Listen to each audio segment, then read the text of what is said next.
Next question ये रहा आपके सामने। Mister Sagar import interior design service for designing his office from his brother Mr. Raj who resides in UK from last 1 year, whether it is treated as a supply under GST law।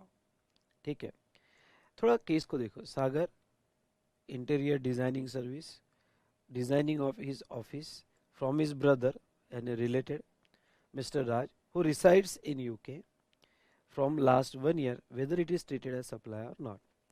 तो अगर हम यहाँ पे wait, यहाँ पे ध्यान से देखना कि पहले आप कोशिश करो कि क्या क्या है। तो सर्विस इंपोर्ट हुई, इंपोर्ट सर्विस है, ठीक है। इंपोर्ट सर्विसेज तो मेरे सामने सेक्शन 7(1)(b) और पैरा 4 आना चाहिए। और ब्रदर है, ब्रदर है और उससे सर्विस ली और ऑफिस के लिए सर्विसेज ली, ऑफिस के लिए सर्विसेज ली। तो मेरे हिसाब से अगर वो ऑफिस के लिए सर्विस लेता है, अब यहाँ पे ये नहीं दिया है कि कंसिडरेशन है या नहीं है, तो आपका आंसर किस तरह से होना चाहिए। तो अब कंसिडरेशन होगा नहीं होगा, रिलेटेड पार्टी है या नहीं है, बहुत सारे क्वेश्चंस आपके दिमाग में आए होंगे। तो दोस्तों सबसे पहले तो ये देख लेते हैं कि ब्रदर क्या रिलेटेड माना जाता है नहीं जाता है। तो फैमिली की डेफिनेशन में अगर डिपेंडेंट ब्रदर होगा तो ही रिलेटेड माना जाता है, डिपेंडेंट नहीं होगा तो रिलेटेड नहीं माना जाता है। ठीक है, सेक्शन 249 में फैमिली की डेफिनेशन दी है। चलो आंसर पढ़ लेते हैं और फिर हम डिसाइड करते हैं कि किस तरह से इसको हम एग्जाम में अरेंज करेंगे। तो legal provision, as per the provision of para 4 of schedule 1 of CGST Act, import of any service without consideration from a related person outside India। Okay, यानी सबसे पहले तो पैरा 4 यूज किया गया और इसमें कहा गया कि लॉ ये कहता है कि अगर आपने रिलेटेड पर्सन से कोई भी सर्विस इंपोर्ट की विदाउट कंसिडरेशन तो उसे सप्लाई माना जाएगा। फिर दूसरा डिस्कशन होगा, person are treated as related if they are member of same family. अब रिलेटेड की डेफिनेशन आपको पूरी नहीं लिखनी है, उसमें तो बहुत सारा प्रॉब्लम है कि employer and employee etcetera etcetera of common officers और डायरेक्टर। उसमें का एक पॉइंट आप पर आपको फोकस लाना है और वो कि member of same family related कहा जाता है। यानी पहला पॉइंट आपने लीगल प्रोविजन, पॉइंट फिक्स करो मेरे साथ, पॉइंट फिक्स करो। पहला पॉइंट आपने लीगल प्रोविजन फिक्स किया, दूसरा पॉइंट आपने जो है यहाँ पे कि अगर फैमिली मेंबर होगा तो रिलेटेड बोला जाता है। तीसरा फैमिली की डेफिनेशन, यानी इस आंसर का फ्लो होने का ये देखो तरीका देखो, यानी किस तरह से वो हमारे मेन पॉइंट पे फ्लो हुआ, यही आपको समझना है। सजेस्टेड आंसर में इंस्टीट्यूट क्या चाहती है, आरटीपी में क्या चाहती है, या फिर मैं जब ड्रा कर रहा हूँ तो वो किस तरह से फ्लो मेंटेन कर रहा है, सो दैट कि स्पेसिफिक जो सवाल पूछा गया उसके ऊपर आके आंसर हमारा रुक जाए और कंक्लूड हो जाए। ये तरीका जिसको आ गया, मैं बार बार ये कह रहा हूँ, पर ये तरीका जिसको आ गया बेटा बॉस, उसको पास होने से कोई नहीं रोक सकता। सिर्फ मेरे सब्जेक्ट में नहीं, कोई भी सब्जेक्ट में उसको पास होने से कोई नहीं रोक सकता। ठीक है, तो चलिए अब यहाँ पे कंक्लूजन देखो। पहले तो फैमिली मीन्स स्पाउस और चिल्ड्रन, वो ऑलवेज फैमिली में आएंगे। And parents, grand parents, brother sister family में तब आएंगे जब वो वोनली डिपेंडेंट है, जब वो वोनली डिपेंडेंट है तब आएंगे, अदरवाइज नॉट। उसके बाद में conclusion, since the question does not specifically mention that brother is dependent, he reside in UK from the last 1 year, so brother is not dependent, therefore he will not be considered as related party। अब आपने भी, मैं ये कहूँगा कि जब question में ये नहीं दिया होता है कि डिपेंडेंट है या नहीं है, तो जब वो फैक्ट्स क्लियर बता रहे, क्या फैक्ट्स बता रहे बेटा, फैक्ट्स ये बता रहे कि वो 1 साल से बाहर है यूके में है तो नॉन डिपेंडेंट माना जा रहा है। तो ये फोर्थ पॉइंट कि भाई हम non dependent. And fifth point, therefore in given case referring the above provision, importation of service by Sagar for designing is office from his brother mister Raj without consideration, क्योंकि consideration के बारे में कुछ बोला नहीं है, तो मैं फिर से एक एजम्पशन ले रहा हूँ, without consideration will not be treated as supply of service even if in the course of business. Since Mr. Raj is not dependent on Mr. Sagar, he will not be considered as related party। देखो 7(1)(b) तो तभी apply होता है जब वो related है, और para 4 तब अप्लाई होता है, सॉरी 7(1)(b) तभी अप्लाई होता है जब कंसिडरेशन है। और पैरा 4 तब अप्लाई होता है जब रिलेटेड पार्टी विदाउट कंसिडरेशन। तो यहाँ पे ये बेस लिया गया कि नॉन कंसिडरेशन ट्रांजेक्शन है और नो कंसिडरेशन है इसमें, इसलिए ऐसे सिचुएशन में वो रिलेटेड भी नहीं है, इसलिए ये सप्लाई ही नहीं माना जाएगा even though in the course of business लिया गया। ओके, पर फ्री सर्विस ली गई। तो ये तो आपको पता है कि इंपोर्ट फ्री सर्विस फिर किसी भी पर्पस के लिए लो, अगर रिलेटेड पार्टी से नहीं लिया होगा तो उसके ऊपर टैक्स नहीं आएगा। पर सर एक सवाल है, क्या क्या हम इसमें ऐसा ले सकते हैं, एक पॉइंट और ऐड कर सकते हैं जो मैं चाहता हूं कि करना चाहिए आपने एग्जाम में। Okay, if given transaction is for consideration then it would be treated as supply under section 71(b). Okay, एक पॉइंट अपनी तरफ से ऐड कर दो ना, नुकसान थोड़ी होने वाला है, फायदे ही होने वाला है। ओके, तो एक पॉइंट आपने ऐड कर देना चाहिए कि दोनों तरह से आपने आंसर दे देना चाहिए। ठीक है, चलो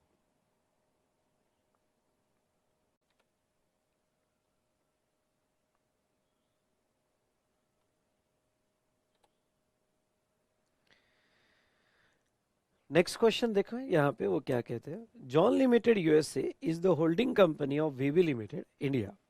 ठीक है, VV limited imports business consultancy service from John Limited without consideration in September 2017. Does it qualify as a supply?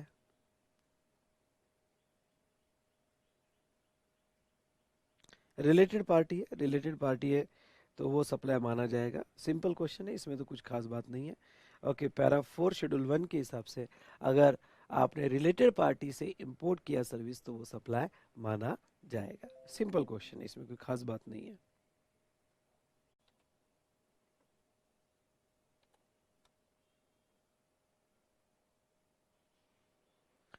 Next देखिए बेटा, ABC associate received legal consultancy services from its head office located in Malaysia. अपने head office से लिया, head office has render such service free of cost it's branch office, dot is qualify the supply? Yes, own establishment से आ रहा है। अगर own establishment से आ रहा है तो डेफिनेटली वो सप्लाई माना जाएगा इवन दो फ्री आ रहा होगा। ओके, और यहाँ एक पॉइंट जरूर देखना, इन्होंने पैरा 4 यानी ये तो दिया है पैरा 4 ऑफ शेड्यूल 1, लेकिन सेक्शन 8 ऑफ आईजीएसटी एक्ट भी कोट किया है कि अपने ही ओन एस्टेब्लिशमेंट को यहाँ पे सेपरेट रिलेटेड पर्सन माना जाता है क्योंकि वो आपका डीम्ड डिस्टिंक्ट पर्सन है। ओके, तो अगर आप लीगल प्रोविजन पे जाओ तो दो लीगल प्रोविजन कोट हुई है, पैरा 4 ऑफ शेड्यूल 1 और ओन एस्टेब्लिशमेंट सेक्शन 8 के हिसाब से डीम्ड डिस्टिंक्ट पर्सन ये भी कोट हुआ है। चलो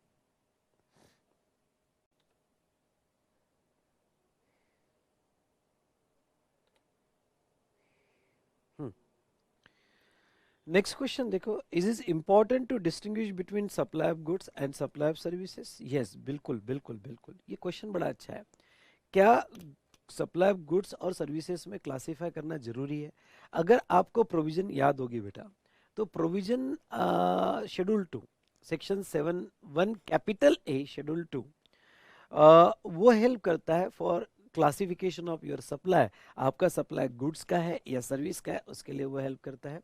एज वेल एज अगर आपको याद होगा तो सेक्शन 8 कंपोजिट और मिक्स सप्लाई वो भी आपको हेल्प करता है।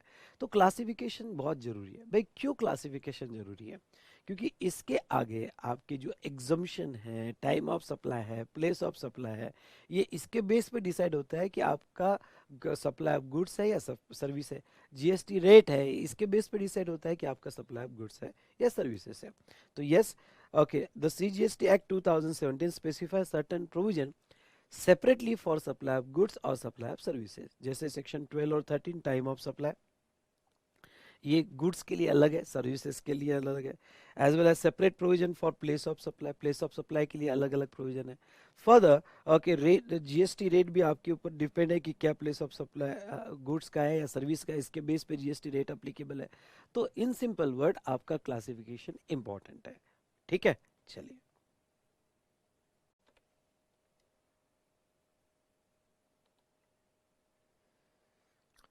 देखिए ये क्या कहता है, discuss the taxability of import of services. अब देखो बेटा, इंपोर्ट ऑफ सर्विसेज से रिलेटेड हमने क्या देखा था? इंपोर्ट ऑफ सर्विसेज से रिलेटेड आपको याद होगा तो हमने यहाँ सेक्शन 7(1)(b) और सेक्शन 7(1)(c) में प्यारा 1 सॉरी शेड्यूल 1 में ओके पैरा 4 देखा था। ओके, एक बार मैं 2 मिनट में आपको समझा देता हूँ। 7(1)(b) में इंपॉर्टेंट था कंसिडरेशन होना चाहिए, फिर वेदर और नॉट फॉर बिजनेस, वो बिजनेस के लिए है या नहीं है वो इम्पोर्टेंट नहीं है, कंसिडरेशन वहां पे होना जरूरी था। तो ये हमने देखा था यहाँ पे डिस्कशन में सेक्शन 7(1)(b) में। उसके बाद में सेक्शन 7(1)(c) की अगर हम बात करें तो सेक्शन 7(1)(c) में हमने स्पेशली रिलेटेड पार्टी या ओन एस्टेब्लिशमेंट से रिलेटेड विदाउट कंसिडरेशन होगा तो भी अगर सर्विस इंपोर्ट होती है तो वो सप्लाई माना जाएगा। बस उसने इम्प्लीकेशन ऑफ इंपोर्ट सर्विस पूछा है, हमें ये 2 पॉइंट्स कवर करने हैं। अब यहाँ पे लिखने का तरीका, सबसे पहले तो यहाँ मैं स्टेप्स बता दूं आपको, तो आपकी स्टेप्स कुछ ऐसी होनी चाहिए कि लीगल प्रोविजन क्या है।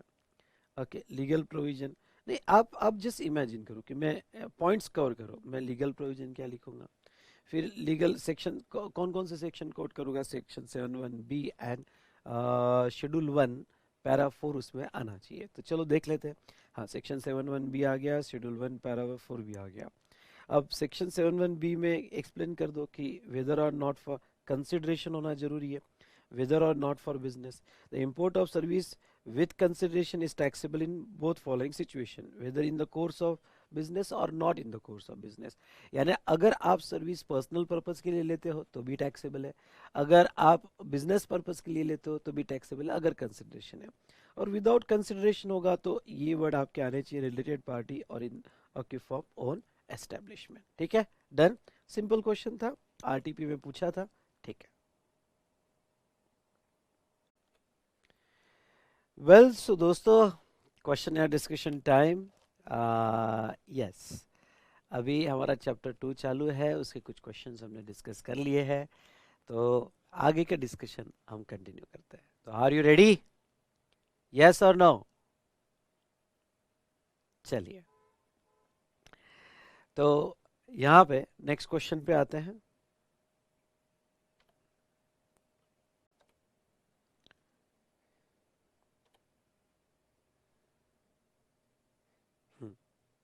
नेक्स्ट क्वेश्चन देखिए, mister happy has a huge residential property located at a prime location in Mumbai, Maharashtra. Underline residential property, Mumbai, Maharashtra. He has let out first, second floor to Mr. Peace for residential purpose in April. Mr. Peace surrender his tenancy rights to Mr. Sirin for tenancy premium 10 lakhs on 1st June. Mr. Sirin has also paid the applicable stamp duty and registration charges on transfer of tenancy rights. However, Mr. Sirin has agreed to pay monthly rent 1 lakh to Mr. Happy from June. Okay.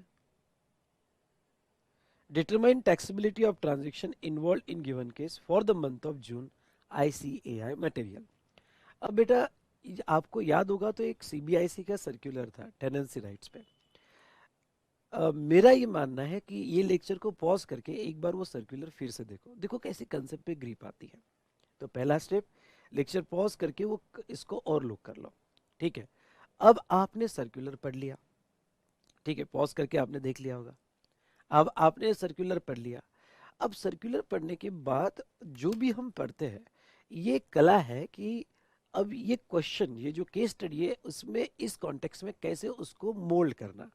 क्योंकि पढ़ा तो आप पढ़ते तो आप बहुत कुछ हो, ओके, लेकिन ये प्रोफेशनल कोर्स में पढ़ने के बाद उसको कैसे मोल्ड करना, कैसे कंसाइज करना, कैसे पॉइंट वाइज मैनर में लेना, ये आपको आना चाहिए।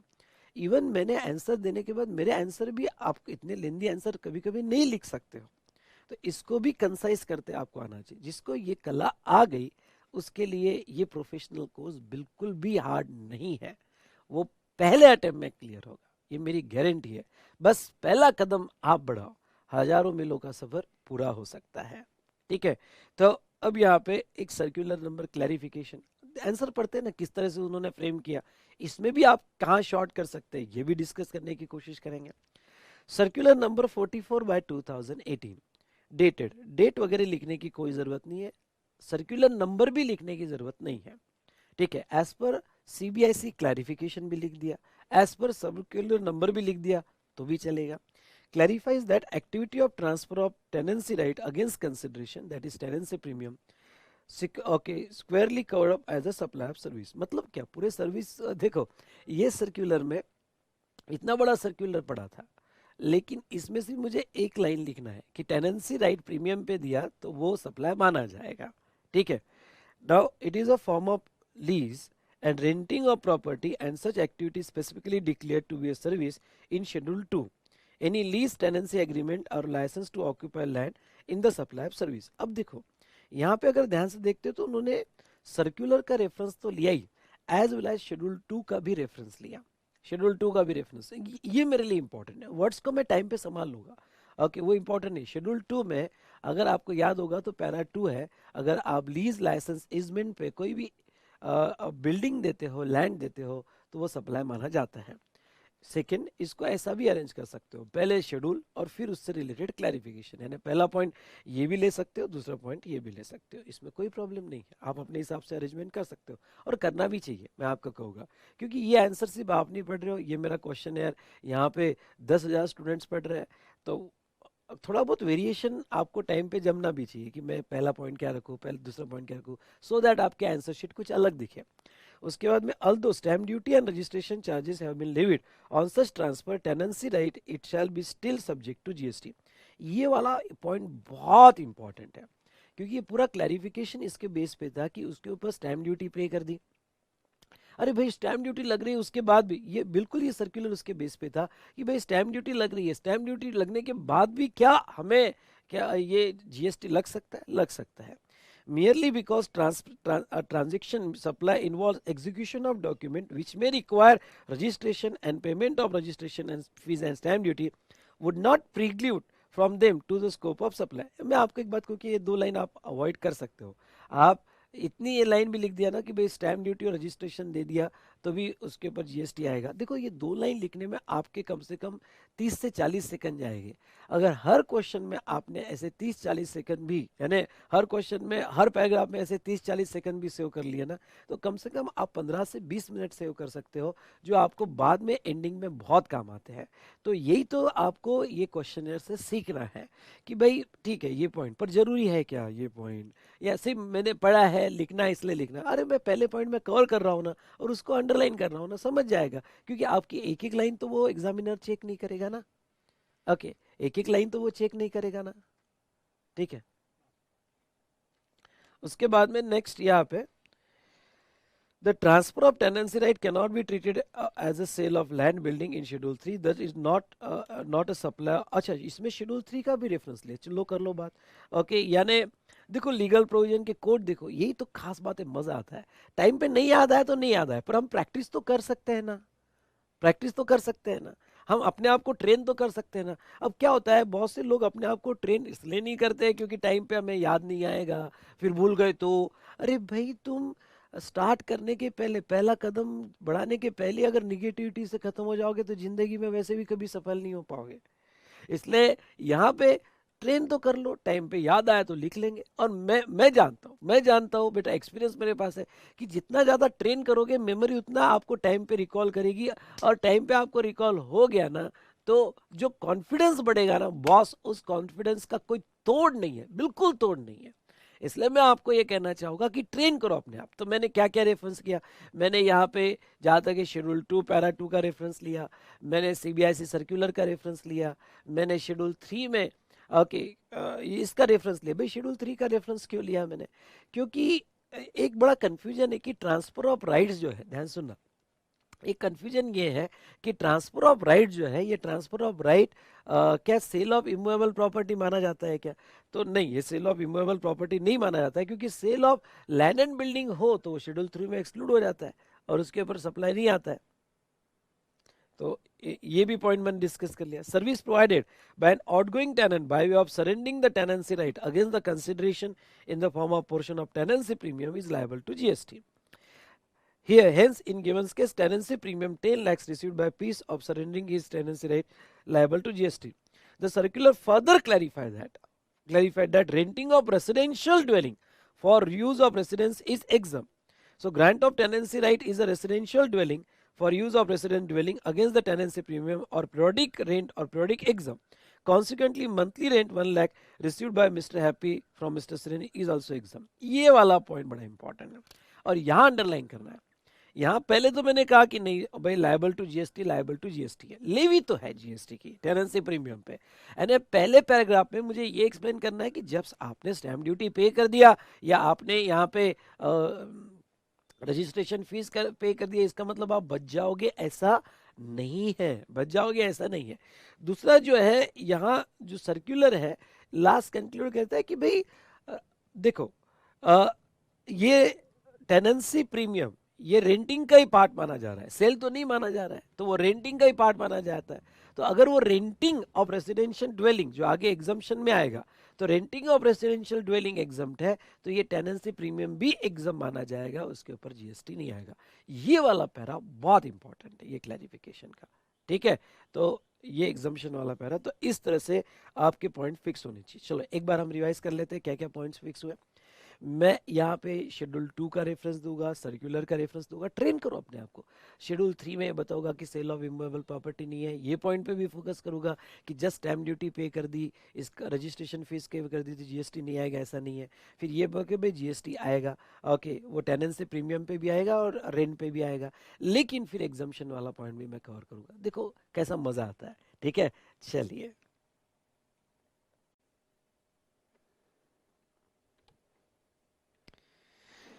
Well so now next definition है कंपोजिट और मिक्स सप्लाई. जस्ट डेफिनेशन है, सिंपल क्वेश्चन है, समझाने जैसे इसमें कुछ भी नहीं है. ओके, डेफिनेशन सेक्शन 230 में कंपोजिट सप्लाई. ख्याल रहे कंपोजिट सप्लाई मींस वन और मोर टैक्सेबल सप्लाई लेना है आपको. Sorry, supply made to taxable person, made by taxable person to recipient consisting two और मोर टैक्सेबल सप्लाईज. इसमें टू और मोर टैक्सेबल सप्लाईज होना चाहिए. नेचुरली बंडल ये वर्ड आना चाहिए आपका, और ordinary in the ordinary course of business जिसमें वन सप्लाई प्रिंसिपल सप्लाई, और उसका एग्जांपल कंपोजिट सप्लाई का.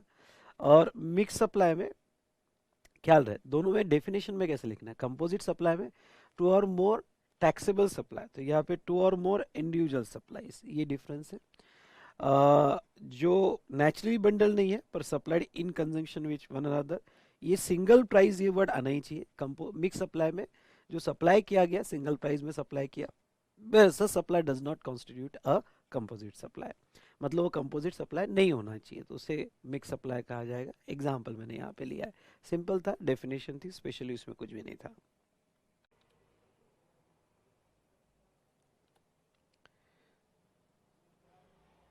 उसके बाद में नेक्स्ट क्वेश्चन देखो, determine whether following activities fall under the purview of supply as per section 7 of CGST act.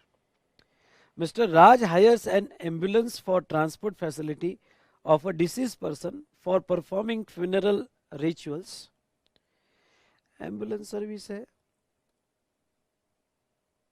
तो disease person का ट्रांसपोर्टेशन भी वो शेड्यूल 3 में कवर होता है. चलो सिंपल है. Mr. S enter into agreement for sale of land to Mr. R for consideration. Schedule 3 में कवर होता है, इसलिए सप्लाई नहीं है. No levy of GST, no levy of GST. ABC developer sold fully furnish building to mister Sagar for valuable consideration. Fully furnish है तो ये intended for sale भी नहीं है, तो नो लेवी ऑफ जीएसटी. चलो सिंपल था, इसमें मुझे नहीं लगता कुछ खास पढ़ाने लायक है.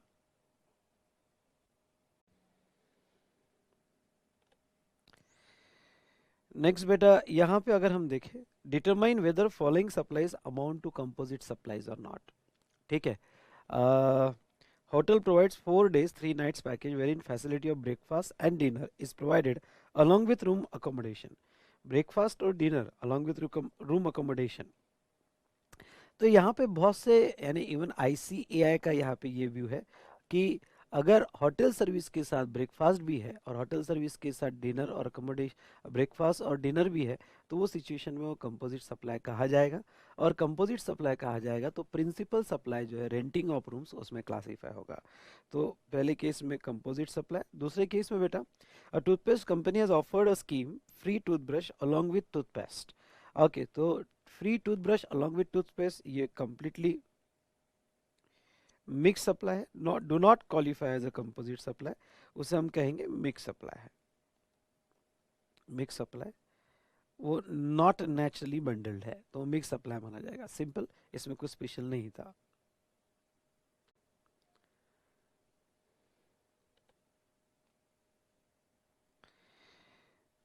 नेक्स्ट क्वेश्चन देखो। Agarwal carrier is a goods transport agency, GT है, engage in the transportation of goods by road. As per general business practice, Agrawal Carrier also provides intermediary and ancillary services like loading, unloading, packing, unpacking, transshipment, and temporary warehousing in relation to transportation of goods by road. With reference to the provision of GST law, analyze whether such services are to be treated as a part of GTA service, being a composite supply or as a separate supplies. तो ध्यान से देखिएगा यहाँ पे, वो सबसे पहले तो ट्रांसपोर्टर है। यहाँ उनका केस ध्यान से सुनिएगा। सबसे पहले तो ये ट्रांसपोर्टर है। अगर ट्रांसपोर्टर है इसका मतलब यहाँ पे उसके साथ बहुत सारी साथ साथ वाली एंसिलरी सर्विसेज भी वो देता है। एंसिलरी सर्विसेज में क्या देता है? लोडिंग, अनलोडिंग, पैकिंग, अनपैकिंग और वेयर हाउसिंग सर्विस भी देता है। तो अगर वो सभी साथ में दे रहा है तो क्या वो नेचुरली बंडल कहा जाएगा और क्या उसे कंपोजिट सप्लाई कहा जाएगा या नहीं जाएगा? चलिए अब यहाँ पे क्या व्यू रहा है हम साथ में पढ़ते हैं, ओके, और आंसर को अरेंज करते हैं। सबसे पहले तो वो सेक्शन 230 में कंपोजिट सप्लाई की डेफिनेशन दे रहे हैं। ओके, सेक्शन 230 में कंपोजिट सप्लाई की डेफिनेशन दे रहे हैं। उसके बाद में GTA provide various intermediate ancillary services, loading, unloading, packing, transshipment, temporary warehousing, which are provided in the course of transport of goods by road. The service are not provided as independent service, but ancillary to principal service, namely transportation of goods by road. Invoice issued by GTA for providing the sold service includes the value of intermediary services. ये एक point जो concluding point है, जो वो ancillary services provide कर रहा है उसमें उसकी प्राइजेस जो साथ साथ की लोडिंग अनलोडिंग ट्रांसपोर्टेशन की प्राइजेस है वो इंक्लूडेड है। In view of this, if intermediate and ancillary service is provided in relation to transportation of goods by road and charges, if any, for such service are included in the invoice issued by GTA, such service would form a part of GTA service and being a composite supply, would not be treated as separate supply. However, if such incidental services are provided as separate services and charged separately, whether in the same invoice or separate invoices, they are treated as separate supply. थोड़ा mock test paper में answer जो दिया वो, क्योंकि ये mock test paper में question था, answer जो दिया उन्होंने दोनों तरफ से दिया। एक्चुअली मैं ये मानता हूँ एज अ ऑथर, देखो भाई मैं पहले कह रहा हूँ, जहां तक प्रैक्टिस की बात है तो मैं तो लड़ लेता हूँ अपनी बात के लिए, लेकिन जहां तक हम इसकी बात करें कि यस एग्जाम की, तो एग्जाम के केस में मैं बस आपको इतना ही कहना चाहूँगा कि जो अभी इंस्टीट्यूट ने अपने सजेस्टेड में मॉक टेस्ट पेपर में है वो फॉलो कीजिए। इंस्टीट्यूट ने यहाँ पे दोनों तरह से आंसर दिया। अगर वो कंबाइन प्राइस लगाता है तो कंपोजिट, और अगर सेपरेट प्राइस लगाता है तो फिर कंपोजिट नहीं। मेरे हिसाब से ऐसा वेग व्यू नहीं लेना चाहिए, मेरे हिसाब से स्पेशली कह देता हूँ। क्यों? क्योंकि एक्चुअली आपका सप्लाई कंपोजिट है या मिक्स है, या आप इनवॉइस में कैसे लिख रहे हो उस पर है ही नहीं। वो है ऑर्डिनरी कोर्स ऑफ बिजनेस में वो नेचुरली बंडल्ड है या नहीं है। ठीक है, मैं मानता हूं कि ऑर्डिनरली ट्रांसपोर्टर जब सर्विस देता है तो लोडिंग अनलोडिंग पैकिंग साथ में देता है, स्पेशली जब क्लियरिंग एंड फॉरवर्डिंग एजेंट्स होते हैं।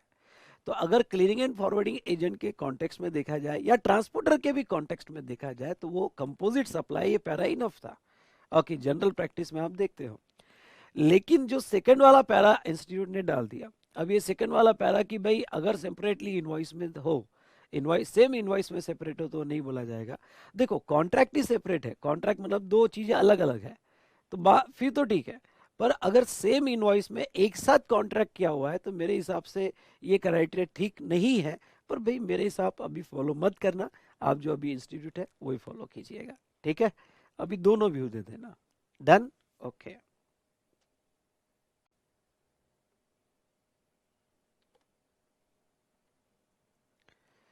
नाउ नेक्स्ट क्वेश्चन देखिएगा। Satyameva Printer is a printing house registered under GST. It received an order for printing 5,000 copies of book on yoga and meditation authored by well-known yoga guru. The content of the book is to be provided by yoga guru to Satyameva printers. It is agreed that Satyameva printers will use its own paper to print the said book. You are required to determine the rate of GST applicable on supply of printed books by Satyameva printer, assuming that rate of GST applicable on printing service 18%, whereas rate of GST applicable on supply of paper is printing 12%. अगर आपको एक CBIC clarification याद होगा तो CBIC clarification पे अगर printing job है और बुक्स का है तो इंटेलेक्चुअल प्रॉपर्टी जो है सामने वाले बंदे की, हम दूसरी प्रिंटिंग कर रहे हैं, तो वो सिचुएशन में मतलब कंटेंट तो वो दे रहा है तो वो सप्लाई ऑफ सर्विस मानी जाएगी. लेकिन अगर वो इन्वॉल्व होगा, हमने देखा था इन्वॉल्व टी शर्ट्स वगैरह होगी तो फिर वो सप्लाई ऑफ गुड्स है, क्योंकि उसने सिर्फ लोगो दिया, बाकी तो हमने किया है. तो यहाँ बुक्स की बात चल रही है. दूसरा एक पब्लिशर का था, अगर वो हमें कंप्लीट पब्लिकेशन राइट देता है और सिर्फ हमारे से रॉयल्टी लेता है, अगर वो पब्लिकेशन राइट देता है और रॉयल्टी लेता है तो फिर वो भी सप्लाई ऑफ गुड्स है, क्योंकि मैं उसको वापस नहीं कर रहा हूँ, मैं तो मार्केट में डिस्ट्रीब्यूट करूंगा, तो वो सप्लाई ऑफ गुड्स माना जाएगा. इस डिस्कशन के बेस पर, इस पे आधारित हम ये आंसर देंगे. और नो डाउट केस पढ़ते ही आपके दिमाग में तो आ गया होगा, बुक्स का प्रिंटिंग है तो सप्लाई ऑफ सर्विस. पर लिखने का तरीका कैसे? पहले तो कंपोजिट सप्लाई की डेफिनेशन दी गई. डायरेक्ट सीबीआईसी सर्कुलर उन्होंने स्टार्ट नहीं किया, पहले कंपोजिट सप्लाई की डेफिनेशन क्या है वो दिया गया, फिर सीबीआईसी सर्कुलर दिया गया कि sir books, pamphlet, brochure, involve, annual report, leaflet, cartoon boxes are printed with logo, design, name, address or other content supplied by recipient of such printed goods are a composite supply. Okay, ये तो CBIC circular उन्होंने दिया. हाँ ठीक है ना, वो composite supply होगा, बात अलग है, पर वो गुड्स का है या सर्विस का है. अब बाद में सेक्शन 8A यूज किया गया. देखो दो इसमें क्या फर्क है. सेक्शन 230 में डेफिनेशन है कंपोजिट सप्लाई की, और सेक्शन 8A में क्लासिफिकेशन है. मतलब अगर आपका सप्लाई कंपोजिट सप्लाई है तो प्रिंसिपल सप्लाई में क्लासिफाई होगा, ये दिया गया है. यानी आंसर देखो, मटेरियल में पहला कंपोजिट सप्लाई की डेफिनेशन, उसके बाद में सेकंड क्लैरिफिकेशन क्या कहता है, तीसरा 8A कैसे क्लासिफाई करोगे, चौथा प्रिंसिपल सप्लाई यानी क्या वो भी दिया गया. चौथा प्रिंसिपल सप्लाई मतलब जो प्रीडोमिनेंट एलिमेंट है वो भी दिया गया. और बाद में वापस सर्कुलर का रेफरेंस लिया गया कि above circular further clarified that composite supply printing of books, pamphlet, brochure, annual report and like where only content is supplied by publisher or person who own the usage rights of intangible inputs while physical inputs including paper or printing belong to printer. Okay, तो ऐसे case में supply of service माना जाएगा. ये important है, ये para तो आपको लिखना ही है, इसमें तो कोई दूसरा ऑप्शन ही नहीं है. और लास्ट में कंक्लूजन, इसमें दूसरा ऑप्शन ही नहीं.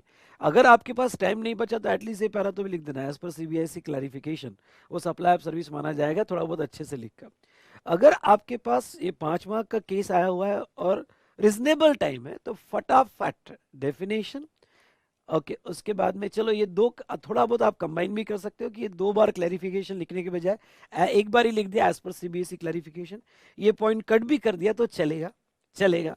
8A का क्लासिफिकेशन, हाँ प्रिंसिपल सप्लाई की डेफिनेशन कट कर दी तो भी चलेगा. टाइम को ध्यान में रखते हुए आपको पॉइंट फिक्स करना है, लेकिन अभी पढ़ते वक्त तो अपने आप को ट्रेन करना है. तो पहला पॉइंट कंपोजिट सप्लाई, पूरा डिस्कशन कंपोजिट सप्लाई पे, क्योंकि सीबीआईसी क्लैरिफिकेशन कंपोजिट सप्लाई को ध्यान में रखते हुए दिया गया, इसलिए पहला डेफिनेशन ऑफ कंपोजिट सप्लाई, उसके बाद में यहाँ पे सेक्शन 8, उसके बाद में प्रिंसिपल सप्लाई की डेफिनेशन, उसके बाद में सीबीआईसी क्लैरिफिकेशन, उसके बाद में कंक्लूजन कि सप्लाई ऑफ सर्विस माना जाएगा गिवन केस में.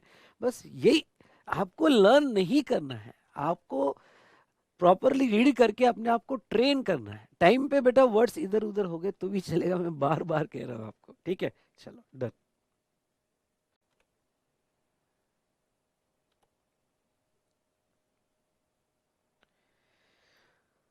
नाउ नेक्स्ट क्वेश्चन है, Mrs ABC limited provide following relating to information technology services. Compute the value of taxable service under GST where GST rate is 99%. Development and designing of information technology software और sale of pre pack software. Important ये है कि development designing ये supply of service है, और ये supply of service है schedule 2 के हिसाब से, और उसके ऊपर जीएसटी आएगा। और प्री पैक सॉफ्टवेयर ये सप्लाई ऑफ गुड्स है, ये इस पे मार्क्स है आपके, ये सप्लाई ऑफ गुड्स है और उसमें भी सेम रेट है। चलो दोनों केस में सेम रेट है, इसलिए दोनों केस में सेम रेट पे जीएसटी आएगा, लेकिन नेचर ऑफ कॉन्ट्रैक्ट अलग है, एक सप्लाई ऑफ सर्विस है, एक सप्लाई ऑफ गुड्स है। अगर रेट्स अलग अलग होते तो मैं अलग अलग लगाता, ठीक है। तो ये जो क्लासिफिकेशन है, अगर आप पैरा 5 ऑफ शेड्यूल 2 पढ़ते हो तो उसमें ये लिखा है डेवलपमेंट, डिजाइनिंग, प्रोग्रामिंग वगैरह ये सप्लाई ऑफ सर्विस मानी जाएगी। और मैंने अपने तरफ से एक्सप्लेन किया हुआ है, और मैंने अपने तरफ से ये एक्सप्लेन किया है कि अगर आप जो है प्रीपैक सॉफ्टवेयर या कैन सॉफ्टवेयर सेल करते हो तो वो सप्लाई ऑफ गुड्स माना जाता है। डन। चलो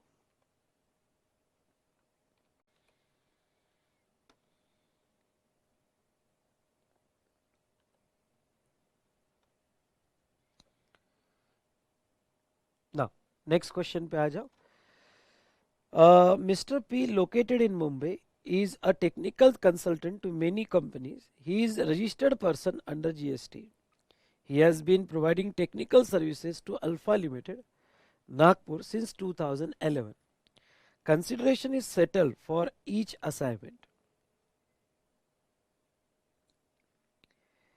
On December 10, 2017, Alpha Limited has paid 10 lakhs to Mr. P on his promise of not providing similar technical services to any other business entity in India or abroad for a period of 10 years ending on December 2027. ठीक है। Mr. P is of view that 10 lakhs is not chargeable to GST. ठीक है।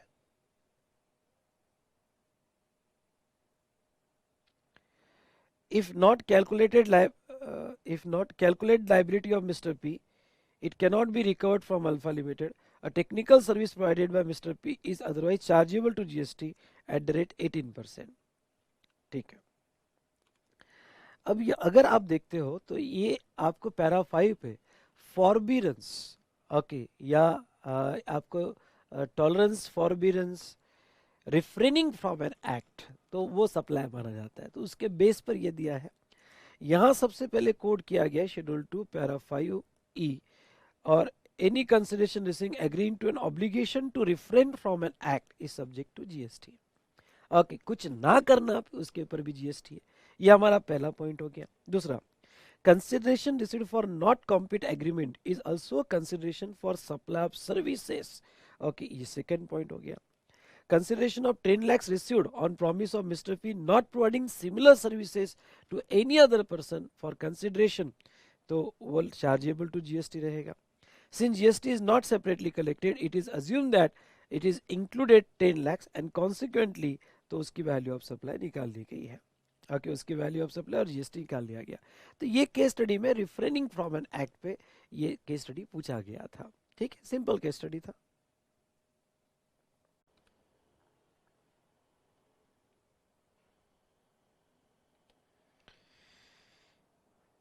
Well now ये case study अच्छा case study है, exam में आ सकता है। Nandishwar manufacturers send certain category of yarn for processing to the job worker. Job worker को अंडरलाइन करो। The job worker undertake processing work on the yarn as per the requirement of Nandishwar manufacturers. During the process job worker uses his own materials also. ठीक है। The process yarn is sold by Nandishwar manufacturer directly from job work premises. Balance quantity of yarn and waste material is sent back by job worker to Nandishwar manufacturer. Job worker is of opinion that he is using own material also in the processing and hence supply of Nandishwar manufacturer is in the nature of supply of goods as well as services. Do you agree with the opinion of the job worker? अभी ये पूरा जो discussion है एक job work की case study है जो किसी और के गुड्स पे वो अपनी सर्विसेज दे रहा है, और जॉब वर्कर का ये मानना है, ध्यान सुनिएगा, जॉब वर्कर का ये मानना है कि वो पूरे प्रोसेस में कुछ गुड्स भी लगा रहा है, कुछ सर्विसेज भी लगा रहा है।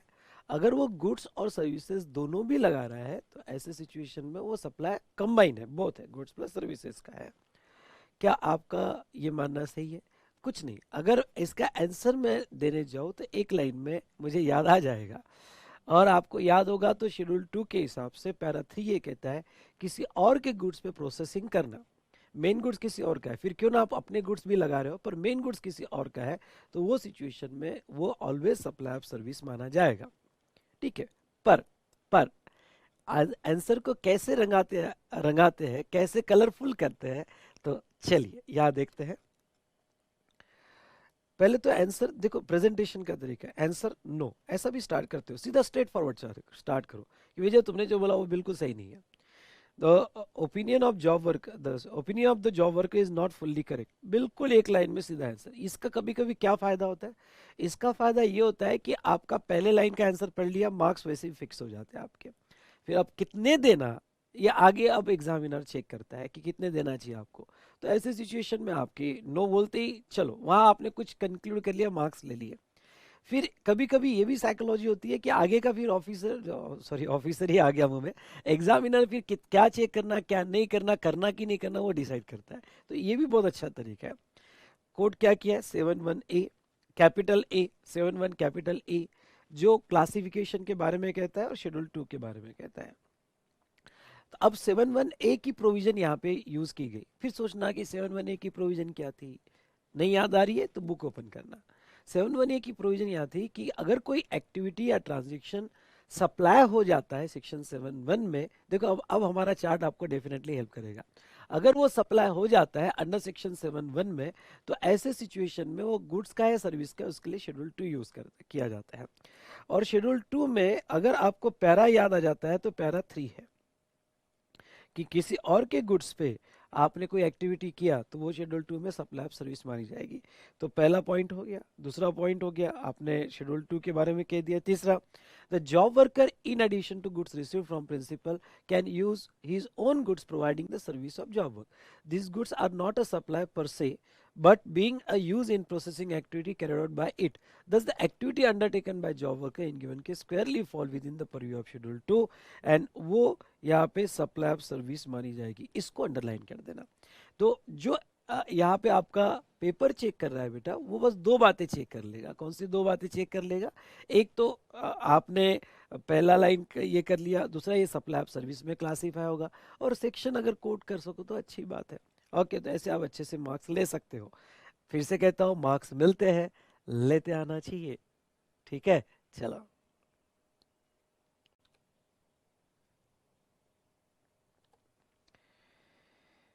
Well, next question. Mr. Raju and Mr. Aditya are running a partnership firm having goods S&T in stock. They decide to dissolve the partnership and goods S&T are taken over by Mr. Raju and Mr. Aditya respectively. The business is not continued further. Whether such takeover of stock be considered as a supply? Stock भाई divide हो गए, stock रह गया। अब ये देखो, मैं आपको बता देता हूँ। अगर आपको शेड्यूल 2 याद होगा, पैरा 4 जिसके ऊपर हमने अच्छा खासा डिस्कशन किया था, शेड्यूल 2 और पैरा 4 ये कहता है कि किसी की वजह से आपने जो ceases to be a taxable person, क्योंकि अब पार्टनरशिप फर्म डिसॉल्व ही हो रही है, मतलब he ceases to be a taxable person है। तो अगर if you ceases to be a taxable person, तो वो सिचुएशन में whatever the goods in the business वो सप्लाई मान लिया जाएगा और उसके ऊपर जीएसटी आएगा। ये शेड्यूल 2 पैरा 4 क्लॉज सी कहता है। उसके कुछ एक्सेप्शन है कि अगर बिजनेस आगे कंटिन्यू हुआ रिप्रेजेंटेटिव से या कि कोई भी रजिस्टर्ड पर्सन से, तो फिर सप्लाई नहीं माना जाएगा।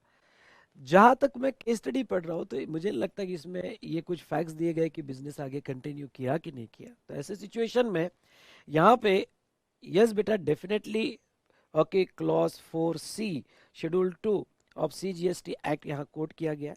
वही तरीका आंसर पढ़ते अब। ओके, तो वो क्या, पहले तो ये प्रोविजन क्या कहती है कि भाई clause provide where the goods ceases to be person ceases to be underline taxable person any goods forming a part of the asset of any business shall be deemed to be supplied by him in the course or furtherance of business. ये deemed to be supplied पे आपका underline चाहिए, ceases to be a taxable person पे आपका underline चाहिए।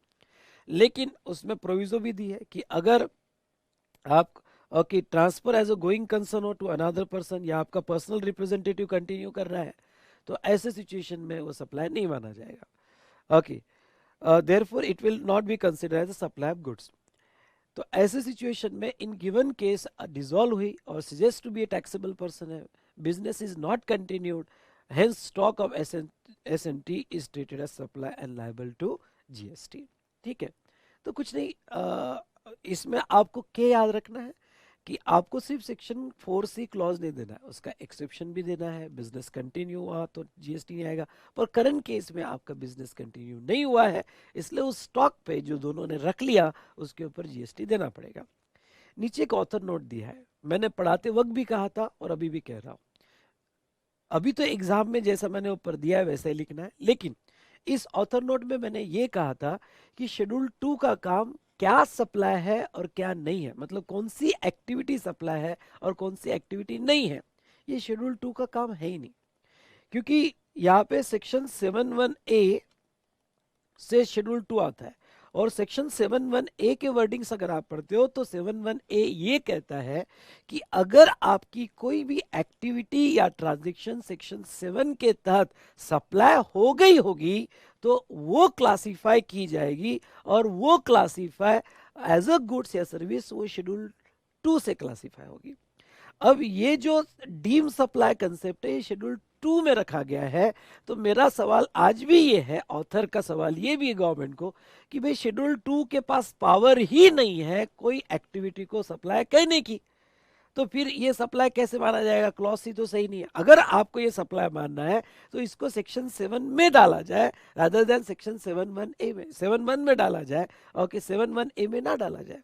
और what your it में भी ये मेरा ओपिनियन है, आपको एग्जाम में यही लिखना है। ठीक है, डन, ओके, चलो।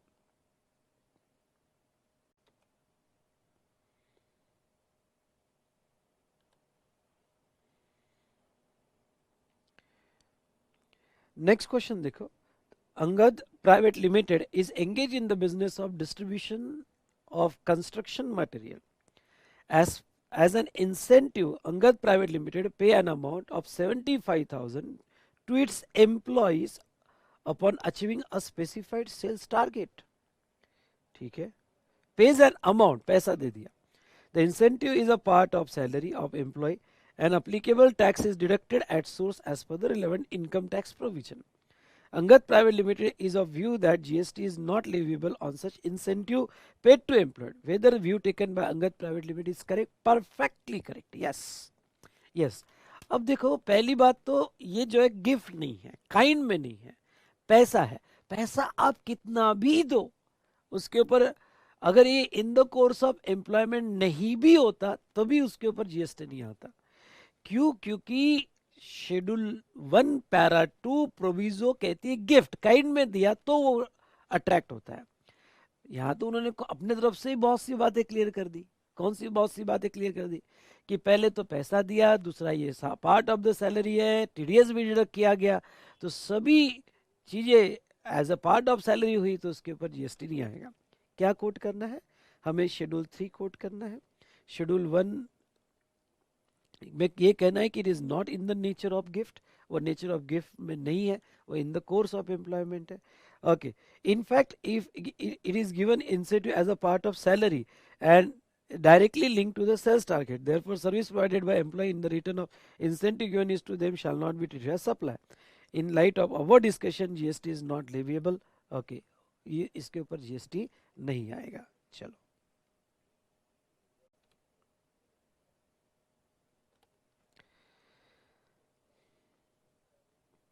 Next, Mr. Raj purchased goods from Mrs. XYZ Limited.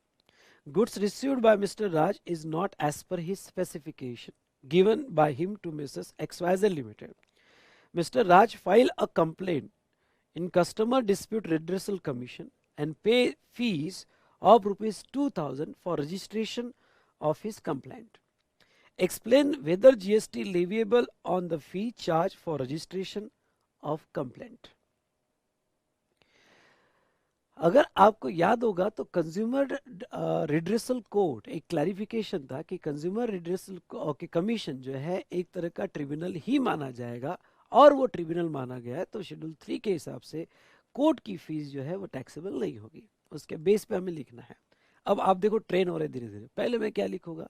पहले मैं कलेक्ट कर लेता हूँ, क्या क्या करूँगा, पहले कलेक्ट कर लो कि मैं शेड्यूल 3 लिखूंगा, उसके बाद मैं क्लैरिफिकेशन दूंगा और उसके बाद में कंक्लूजन दूंगा।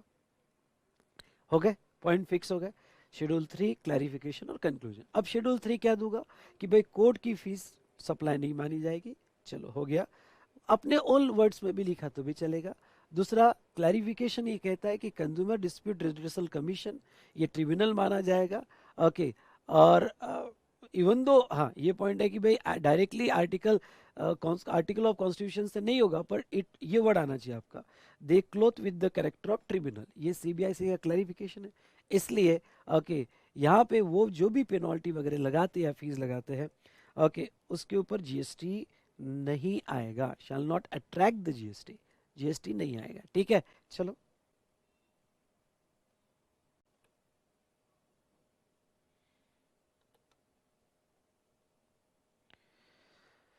नेक्स्ट सिंपल क्वेश्चन है, whether Venus music world charge a late fee as a penalty for late return of DVD compact disc to its customer, will the late fee charge for to its customer is consider as a part of consideration?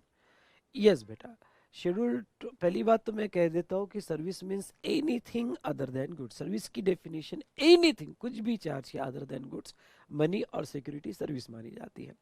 Schedule 2 के हिसाब से कोई भी act और tolerance charges, भाई तुमने with in time नहीं ला के दिया तो ये टॉलरेंस चार्जेस है, ये सप्लाई सर्विस माना जाएगा और वो लेट फी इंटरेस्ट पे जीएसटी आएगा। Done, okay.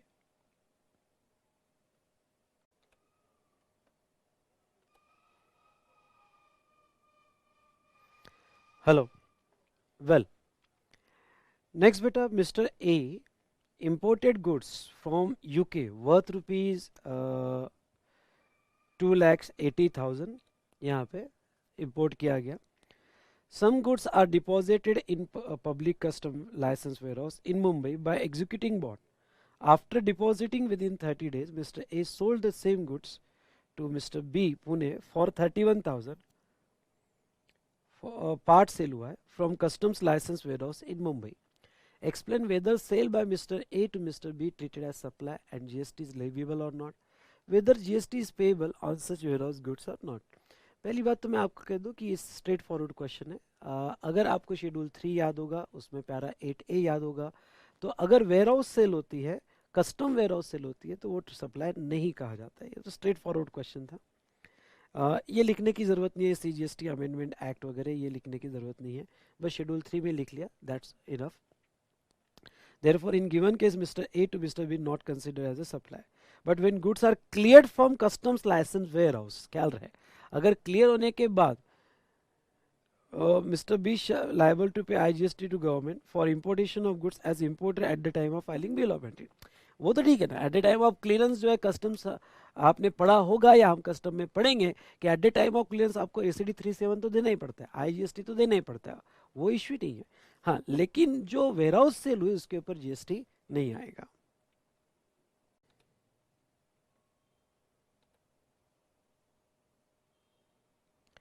नेक्स्ट क्वेश्चन देखो, mister Z a supplier registered in Hyderabad Telangana procure goods from China and directly supplies the same to customer in US. With reference to provision of GST law, examine whether the said activity of supply of goods by Mr. Z to customer in US is taxable under GST. If yes, determine the place of supply of the same. ठीक है, place of supply इसमें है, okay वो तो ठीक है, पर important देखो क्या है। Mr. Z, a supplier registered Telangana, procure goods from China and directly supplies the same to customer and high sea sale कर दिया। हाई सी सेल कर दिया तो अगेन शेड्यूल 3 पैरा 8 हमें हेल्प करेगा, और शेड्यूल 3 हमें हेल्प करेगा, और वो ये CGST एक्ट वगैरह लिखने की ज़रूरत नहीं है अभी 2018। और अगर गुड्स डायरेक्टली सप्लाई हो रहा है from non taxable territory to another place of non taxable territory without entering into India, तो वो सप्लाई नहीं कहा जाएगा, शेड्यूल 3 में कवर होता है। thus it seeks to exclude from the tax net such transaction will involve movement caused by a registered person from one non-taxable territory to another taxable territory. Therefore, in view of our mentioned provision, the said activity not supply, hence it is not leviable to GST. Supply is taxable, even chargeable to GST. Therefore, since transaction is not leviable to GST, question of place of supply does not arise. थोड़ा इसको simplify manner में भी कर सकते हो कि schedule 3 में cover होता है, पैरा 8 में कवर होता है।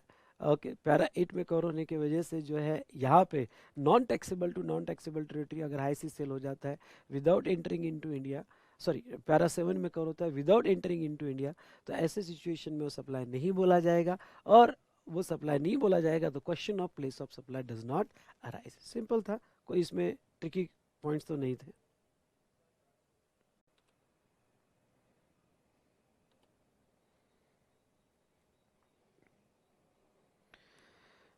नेक्स्ट बेटा, Mohandas international entered into a transaction for import of goods from a vendor located in Italy.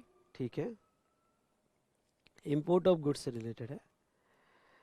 Due to financial issue Mohandas international was not in a situation to clear the goods upon payment of import duty. Mohandas International sold the goods to Radhakrishnan Export House by endorsement of title of goods. While the goods were in high sea, agreement further provided that Mohandas International जो है shall purchase back the goods in future from Radhakrishnan Export House. Discuss the taxability involved. अब वो future में जब खरीदेगा तब खरीदेगा, अभी तो हाई से सेल हो गई। तो अगेन शेड्यूल 3 क्या कहता है, देखो हाई सी सेल ट्रांजेक्शन, देखो लिखने का तरीका, supply of goods by a consignee to other person by endorsement of document of title to goods after goods have been dispatch from the origin located outside India but before claims for home consumption shall not be considered as a supply under GST. ठीक है, इतना आप complicated नहीं भी लिखे, आपने इतना भी लिखा कि as per okay schedule 3 para 7 8 जो भी होगा, वेयर हाउस होगा, हाई सी सेल होगा, नॉन टैक्सेबल टेरिटरी होगा, आप पैरा कोड कर दो, दैट्स इनफ। इतना कॉम्प्लिकेटेड वर्ड्स में नहीं भी लिखा तो भी चलेगा, इवन दो ICAI मटेरियल में होगा, पर आप सिंपल वर्ड में लिखा तो भी चलेगा। Thus, the sale of goods by Mohandas International to Radhakrishnan Export House is high sea sale not liable to GST. Further, import duty includes IGST shall be payable by Radhakrishnan Export House at the time of clearance of goods at the port of import. In case goods are sold back by Radhakrishnan Export House to Mohandas International subsequent point of time, then same shall be treated as domestic sale transaction, उसके ऊपर GST आएगी। तो यहाँ क्या होगा कि Radhakrishnan export house जब clear करेगा तो ACD 37 का, ACD 37 additional custom duty section 37 का, तो IGST तो उसके ऊपर लगना ही है, ऑब्वियसली लगना है। ओके और जब आगे फ्यूचर सेल होगी तो डोमेस्टिक सेल होगी तो उसके ऊपर तो जीएसटी आगे लगेगा। डन। ओके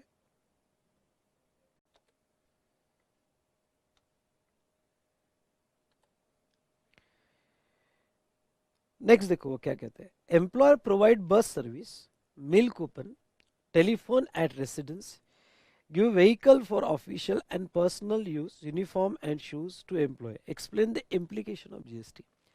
एम्प्लॉयर ने इन एडिशन टू सैलरी अपने एम्प्लॉय को बहुत कुछ दिया, मेरे ऐसे एम्प्लॉय मिलता कहाँ है, bus service, mill coupon, telephone, residence, give vehicle for official and personal use, uniform, shoes वगैरह।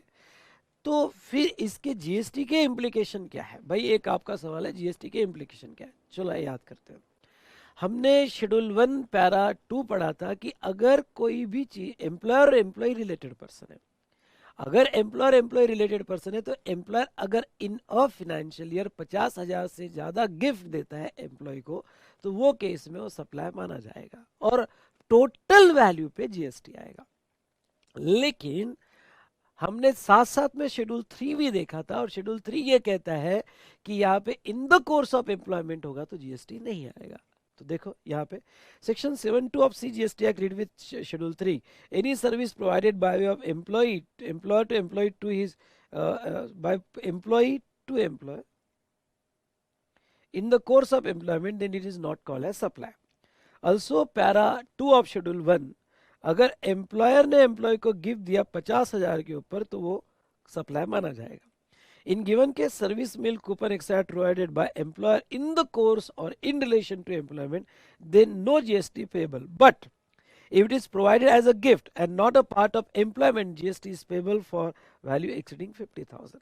देखो क्वेश्चन बड़ा सिंपल था, पहला पॉइंट कि शेड्यूल 3 क्या कहता है, पॉइंट कलेक्ट करते हैं, शेड्यूल 3 क्या कहता है, दूसरा पॉइंट शेड्यूल 1 क्या कहता है, तीसरा पॉइंट आपका कंक्लूजन।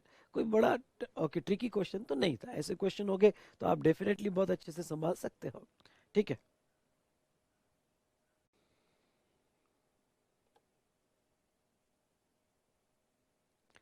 नेक्स्ट केस देखो। Diligent Force, a professional training institute, gets its training material aptitude quotient printed from Durga Printing House, a printing press. Content of the material is provided by the Diligent Force, who own usage right of the same, while physical inputs including paper used for printing belongs to Durga Printing House.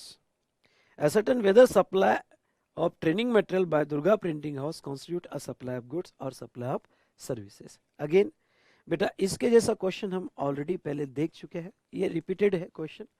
तो आपको उस जैसा हमने पहले देखा वो भी एक तरीका है लिखने का कि यहाँ डायरेक्ट सर्कुलर पर, तो तब हमने क्या देखा, कंपोजिट सप्लाई, जो तरीका है कंपोजिट सप्लाई की डेफिनेशन क्या है, उसके बाद में सेक्शन 8A का क्लासिफिकेशन, उसके बाद में प्रिंसिपल सप्लाई की डेफिनेशन, उसके बाद में CBIC क्लैरिफिकेशन, उसके बाद में आपका जो है वो बुक प्रिंटिंग किया गया। तो ये इसमें फिजिकल इनपुट्स यूज किए पर कंटेंट उसका था, इसलिए सप्लाई ऑफ सर्विस कहा जाए, और आपका कंक्लूजन।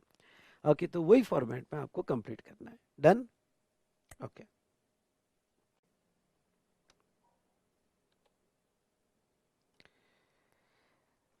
चलिए, now next, there are 5 members in JV including the operating member and each one of them contribute 2 lakhs as a part of their share. तो ये क्वेश्चन देखिए, running factory is purchased for 10 lakhs.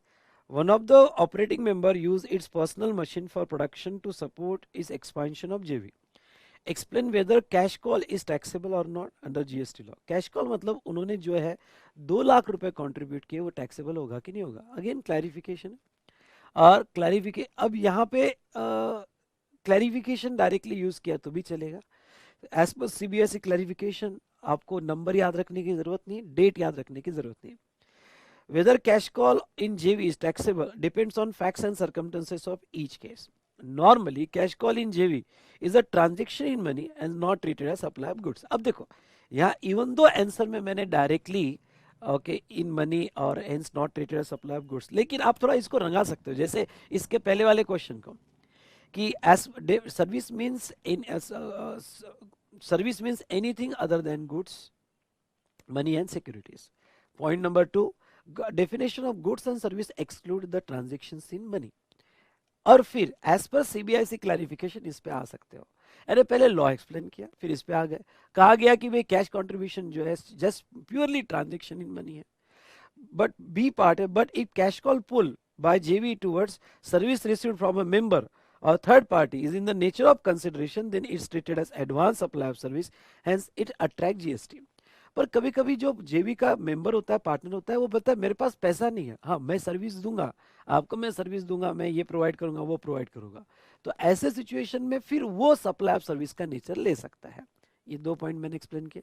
Therefore money paid for cash for purchase of factory is merely in the nature of capital contribution and treated as transaction in money. ये आपके ध्यान में होना चाहिए। लेकिन in second case, one member uses its own machine is therefore providing service within the scope of supply of service. हाँ, एक member ने मशीन दिया है तो वो सर्विस के स्कोप में आएगा।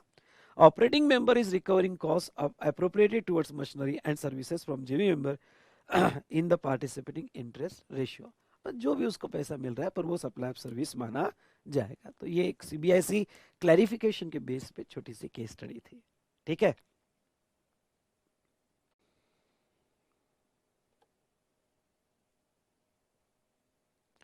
नेक्स्ट केस देखो। Diligent Force, a professional training institute, gets its training material aptitude quotient printed from Durga Printing House, a printing press. Content of the material is provided by the Diligent Force, who own usage right of the same, while physical inputs including paper used for printing belongs to Durga Printing House. Ascertain whether supply of training material by Durga Printing House constitute a supply of goods or supply of services. Again, बेटा इसके जैसा question हम already पहले देख चुके हैं, ये repeated है क्वेश्चन। तो आपको उस जैसा हमने पहले देखा वो भी एक तरीका है लिखने का कि यहाँ डायरेक्ट सर्कुलर पर, तो तब हमने क्या देखा, कंपोजिट सप्लाई, जो तरीका है कंपोजिट सप्लाई की डेफिनेशन क्या है, उसके बाद में सेक्शन 8A का क्लासिफिकेशन, उसके बाद में प्रिंसिपल सप्लाई की डेफिनेशन, उसके बाद में CBIC क्लैरिफिकेशन, उसके बाद में आपका जो है वो बुक प्रिंटिंग किया गया, तो ये इसमें फिजिकल इनपुट्स यूज किए पर कंटेंट उसका था, इसलिए सप्लाई ऑफ सर्विस कहा जाए, और आपका कंक्लूजन। ओके, तो वही फॉर्मेट में आपको कंप्लीट करना है। डन। ओके,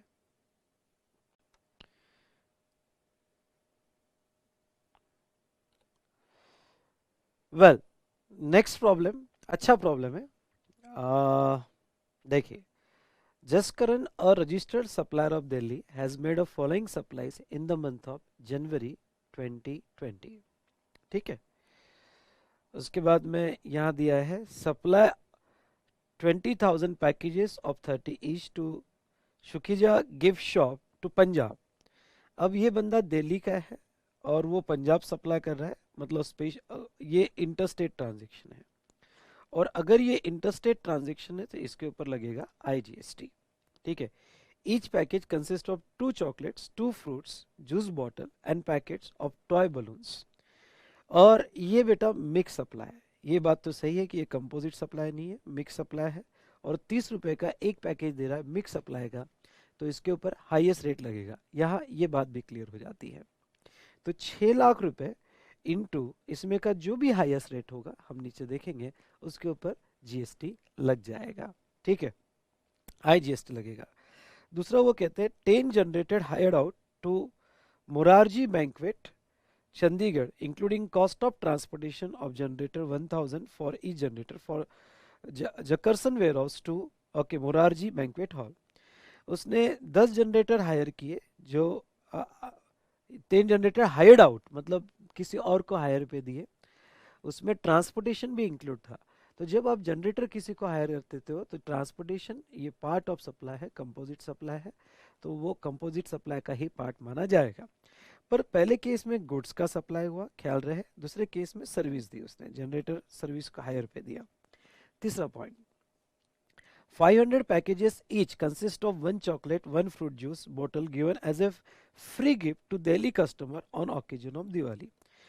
फ्री गिफ्ट दिया, तो ख्याल रहे, पहले तो ये देखो कि ये सप्लाई है या नहीं है। सेक्शन 71A की अगर हम बात करें तो सेक्शन 71A में ये सप्लाई नहीं है। क्यों सप्लाई नहीं है? क्योंकि फॉर कंसिडरेशन नहीं है, किसी भी तरह का कंसिडरेशन इसमें अवेलेबल नहीं है। फिर अगर हम देखें सेक्शन 71C शेड्यूल 1 में, तो शेड्यूल 1 में पहला पैरा कहता है permanent transfer of any business asset. अब स्टॉक है आपका, वो भी बिजनेस असेट है, अगर ट्रांसफर किया और ITC लिया हो तो सप्लाई माना जाएगा। तो आपने फ्री गिफ्ट दिया है तो सप्लाई माना जाएगा। पैरा 2 कहता है अगर आपने एम्प्लॉय आपने रिलेटेड पार्टी को या अदर एस्टेब्लिशमेंट को, DDP को फ्री दिया, तो ये तो रिलेटेड पार्टी नहीं है ना, प्रिंसिपल एजेंट है। ओके, ये जो है कस्टमर को दिया गया दिवाली गिफ्ट, तो ऐसे केस में अगर ITC लिया तो इसके ऊपर हम GST लगाएंगे। तो नीचे ब्रैकेट में एडिशनल इंफॉर्मेशन क्या दी गई है ये हम जरूर देखेंगे।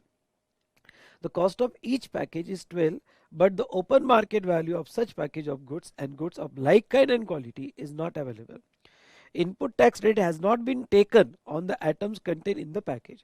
ITC उसने नहीं लिए हुए हैं, बात खत्म, फिर GST नहीं आएगा। बाकी छोड़ दो, वो वैल्यूएशन का पार्ट है, गुड्स ऑफ लाइक काइंड और क्वालिटी वगैरह, वो वैल्यूएशन का पार्ट है। पर हमारा तो ये सप्लाई ही नहीं है ना। क्यों सप्लाई नहीं है? क्योंकि जब ITC नहीं लिए तो सप्लाई कहाँ से कहा जाएगा। Next, fourth number, catering service provided free of cost for Elderson's business inaugural functions in Delhi. Cost of providing said services rupees 55,000, but the open market value of such service and of service like kind and quality is not available. अब Alderson जो है ये related person हो जाता है, और सन तो always family member है। हाँ, ब्रदर सिस्टर ग्रैंड पेरेंट वगैरह हो गए तो डिपेंडेंट होगा तो ठीक है, अदरवाइज वो रिलेटेड नहीं कहा जाता है। तो सन तो ऑलवेज रिलेटेड में आता है। उसके मैरिज में catering service the. Cost of providing same service is 55,000, but open market value of such service like not available.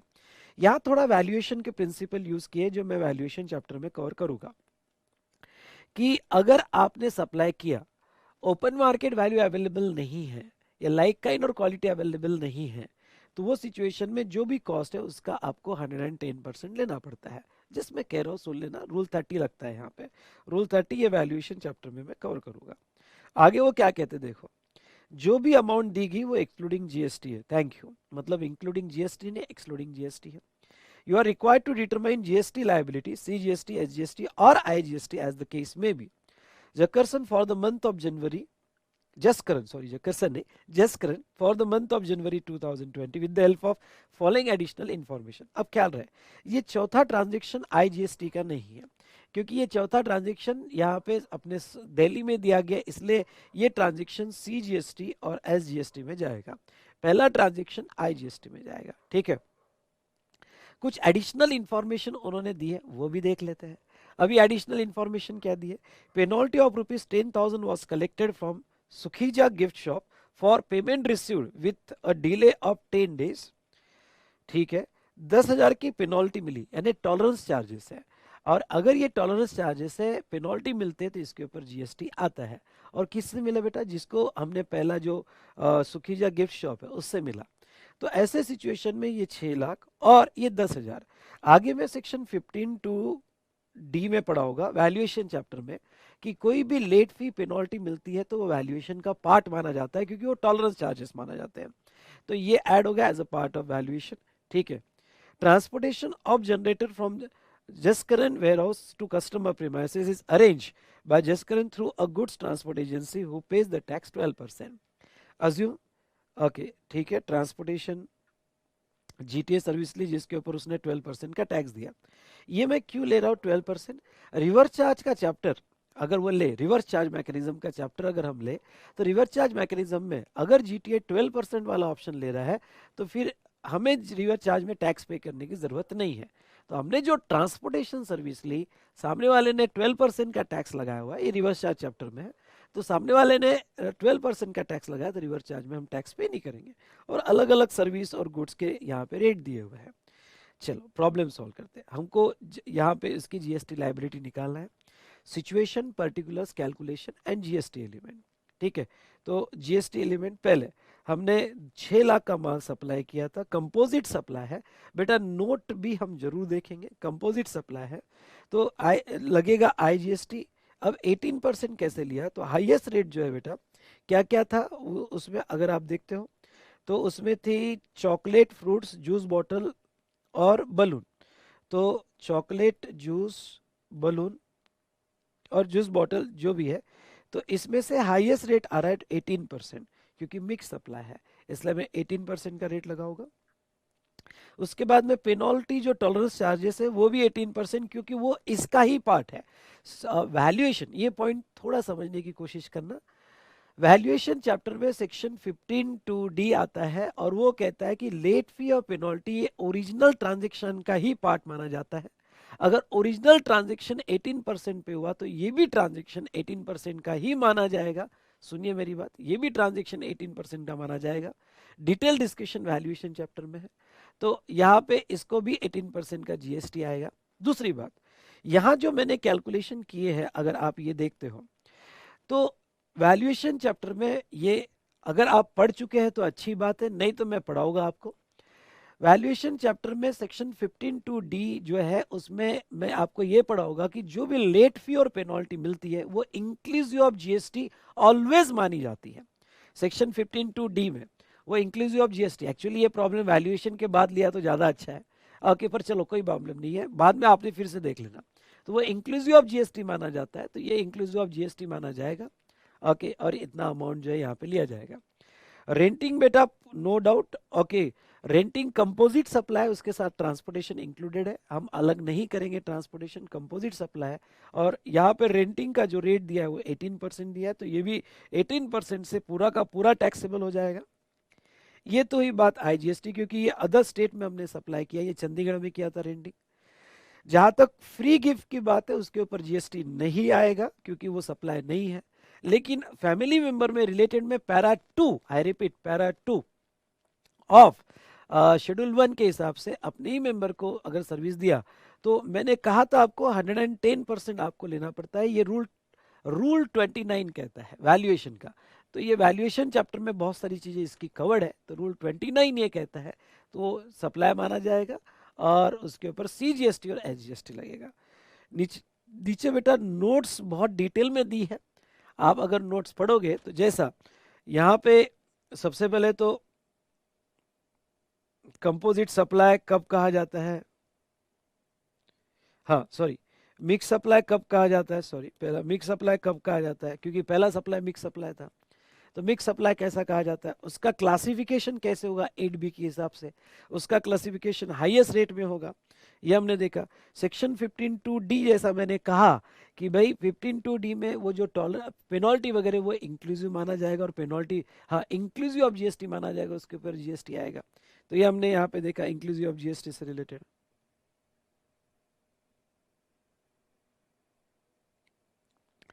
उसके बाद में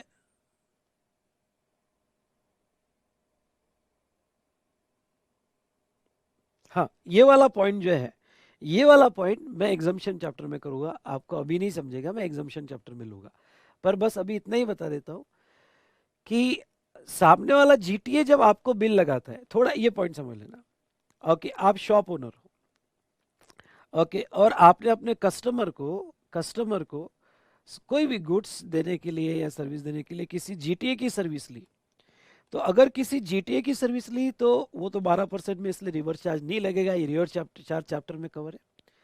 और जहां तक है ये आगे जब रिकवर करता है जो भी वैल्यू होगी, वैल्यू समझ लो 1 लाख, और ये जब GTA फ्रेट रिकवर करता है सामने वाले से 10,000, तो ये तो शॉप ओनर है ना बेटा, ये तो इसकी तो GTA सर्विस नहीं है, तो शॉप ओनर है।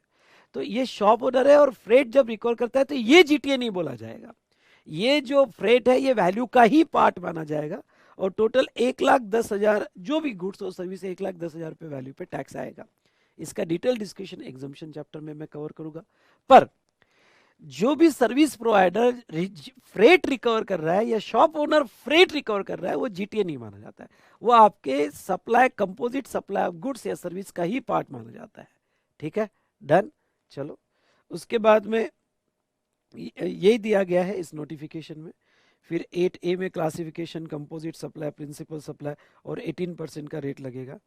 नोट्स को थोड़ा शॉर्ट कर लेना, कोशिश करना घर पे, इतना अगर नोट्स लिखते बैठे तो आपको टाइम ही नहीं मिलेगा, लेकिन कोशिश करना शॉर्ट करने की। ये तो जैसा एग्जाम में थी वैसे मैंने कवर की, पर आप शॉर्ट करने की कोशिश करना। उसके बाद में शेड्यूल 1 पैरा 2 के हिसाब से अगर आपने रिलेटेड पर्सन को सप्लाई किया तो वो सिचुएशन में GST आएगा। और सन ये रिलेटेड पर्सन माना जाएगा, मेंबर ऑफ सेम फैमिली। उसका वैल्यूएशन यहाँ पे रिलेटेड पर्सन को होता है, तो उसका वैल्यूएशन रूल 28 में रीड विथ रूल 30, ये वैल्यूएशन चैप्टर में पढ़ा होगा। रूल 28 रीड विथ रूल 30 है, जिसमें 110% का यहाँ पे नहीं लिखा है रूल 30, पर वैल्यूएशन चैप्टर जो है, वैल्यूएशन चैप्टर हो गया होगा तो आपको पता है, नहीं तो वैल्यूएशन चैप्टर में कवर्ड है कि रूल 28 रीड विथ रूल 30 में 110% का वैल्यूएशन इसका होगा। और GTA के केस में रिवर्स चार्ज नहीं लगेगा, उसकी नोट है। थोड़ा शॉर्ट कर लेना तो आपके लिए ज़्यादा बेटर रहेगा, मेन मेन पॉइंट्स इसमें कवर कर लेना। ठीक है, तो ये प्रॉब्लम हमने देखा।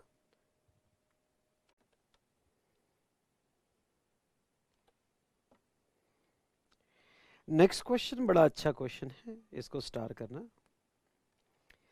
Power engineering private limited, a registered supplier, is engaged in providing expert maintenance and repair service for large power plants that are in the nature of immovable property situated all over India. The company has its head office at Bangalore. ठीक है, तो registered supplier है power engineering, repair service in the nature of immovable property. Generally वो repairs और maintenance of immovable property carry out करते हैं।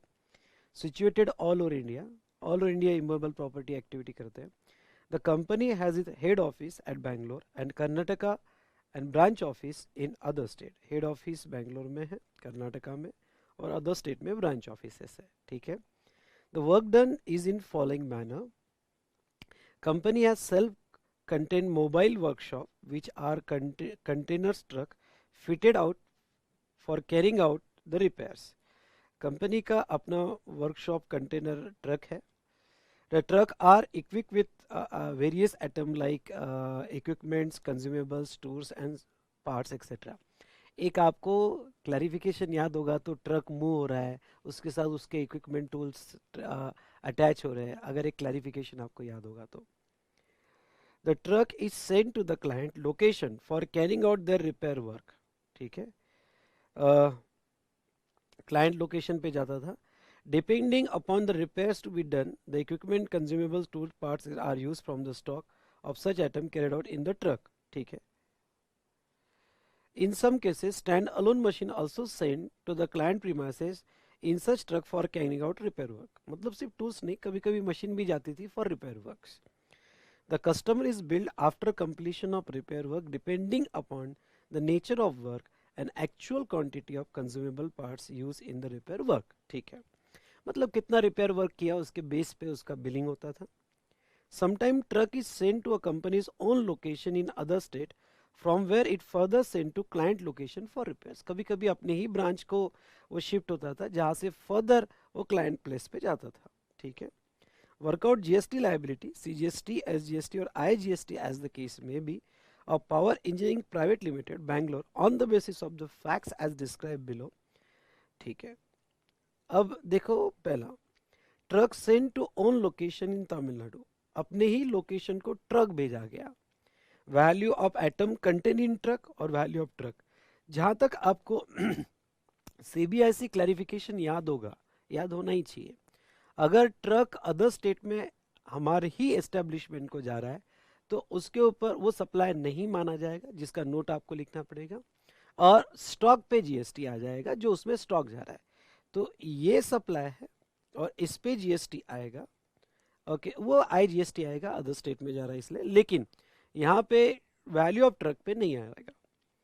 Now next, truck sent to client location in Tamil Nadu for carrying out the repairs, ये direct client location पे जा रहा है। Stand alone machine also sent in a truck to client location for repairs. Value of item contain in truck 2,85,000। Value of stand alone machine and value of truck, stand alone machine पे भी GST नहीं आएगा और value of truck पे भी GST नहीं आएगा। Okay, क्योंकि दोनों सीबीआईसी सर्कुलर है, अगर आपको याद होगा तो जरूर पढ़िएगा।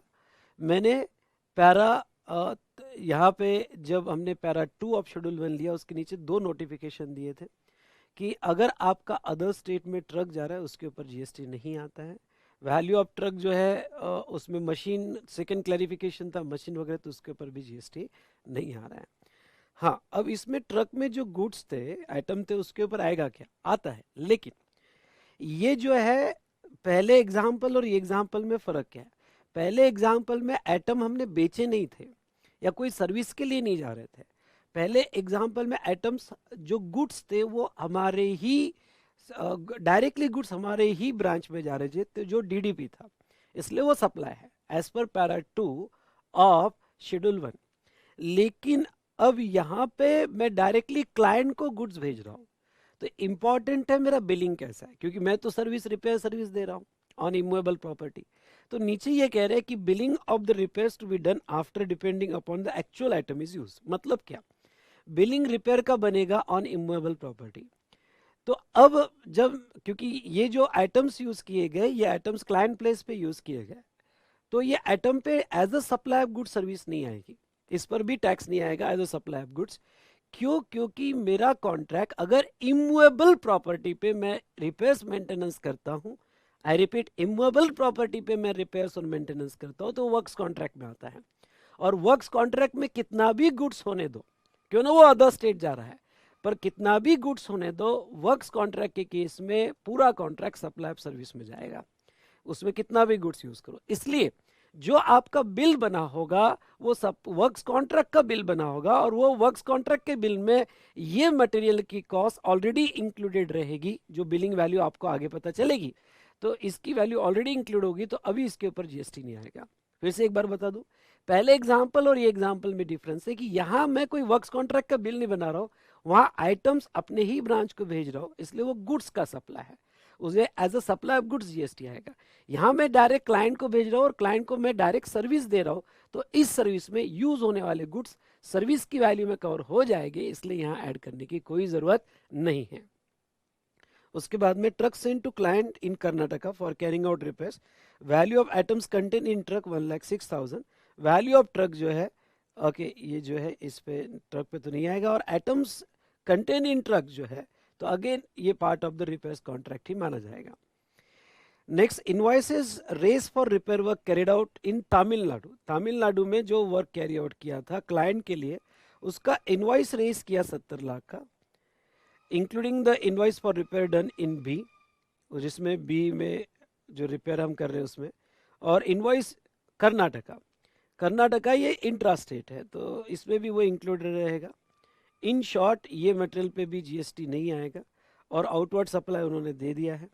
जीएसटी रेट दे दिया रिपेयर्स के, ट्रक वगैरह पे, और वर्क्स कॉन्ट्रैक्ट सर्विस के, repairs and maintenance on immovable property. Okay, यहाँ पे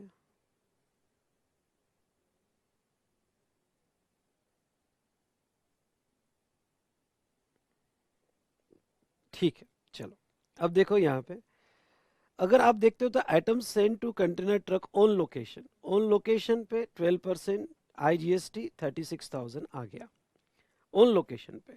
ट्रक पे वैल्यू पे कोई जीएसटी नहीं। अपने क्लाइंट प्लेस पे हम आइटम पे जीएसटी नहीं लगाएंगे, ट्रक पे जीएसटी नहीं लगाएंगे, यहाँ पे कोई जीएसटी नहीं लगाएंगे। क्यों? क्योंकि उसका डायरेक्ट बिल बनने वाला है और बिल में वो डायरेक्ट आइटम की वैल्यू रहेगी, इसलिए उसमें कवर किया जाएगा।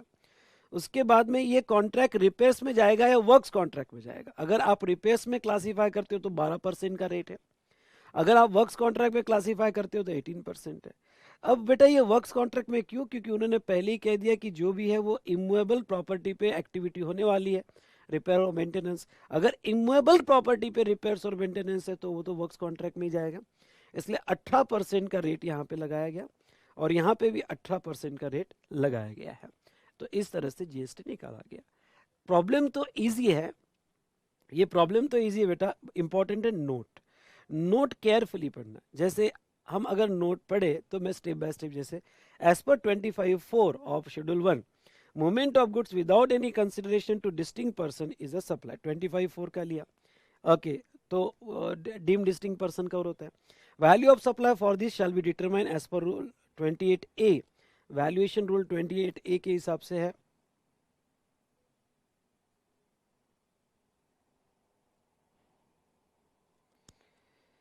जो भी उसकी मार्केट वैल्यू वो वैल्यूएशन में कवर होता है, ठीक है।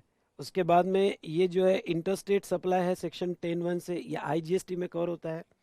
देयरफॉर ये इंटरस्टेट सप्लाई होने की वजह से, प्लेस ऑफ सप्लाई होने की वजह से आईजीएसटी लगेगा।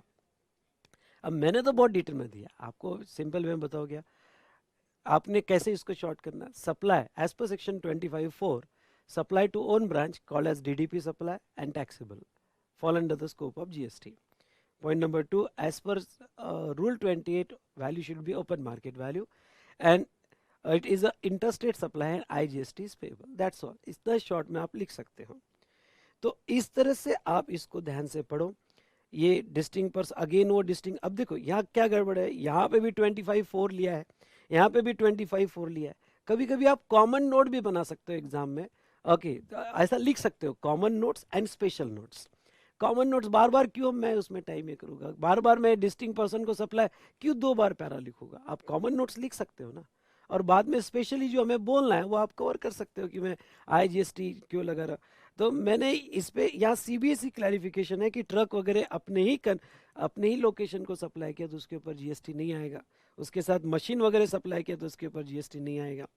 तो यहाँ पे इसे वर्क्स कॉन्ट्रैक्ट बोला जाएगा, ये वर्क्स कॉन्ट्रैक्ट बोला जाएगा, ये पॉइंट भी आपका कवर होना चाहिए। ओके, और works contract as a supply of service classify होता है।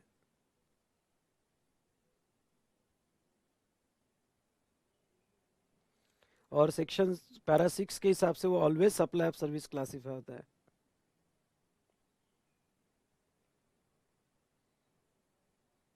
IGST 7, ठीक है। तो ये अगर आप नोट्स थोड़ा कंसाइज करोगे तो ज़्यादा अच्छा, एग्जाम के पहले आपको जो है लिखना आसान होगा। जो जो कॉमन नोट है वो कॉमन डाल दो, और जो स्पेशल नोट्स है वो स्पेशल नोट डाल दो, ठीक है। तो चलिए ये क्वेश्चन यहाँ खत्म होता है।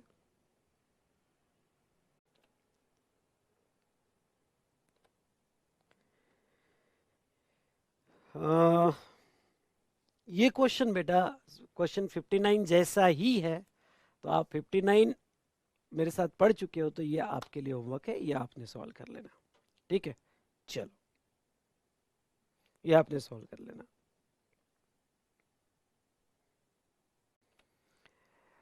तो ये चैप्टर यहाँ पे एंड होता है, और आज का सेशन भी हम यहाँ एंड करेंगे। ठीक है, तो ये चैप्टर यहाँ पे ख़त्म होता है बेटा। तो आगे का डिस्कशन क्वेश्चन चैप्टर 3 पे हम नेक्स्ट सेशन में स्टार्ट करेंगे। Done? Okay, thank you. I hope आपने ये पूरा क्वेश्चन डिस्कशन एंजॉय किया होगा। ठीक है।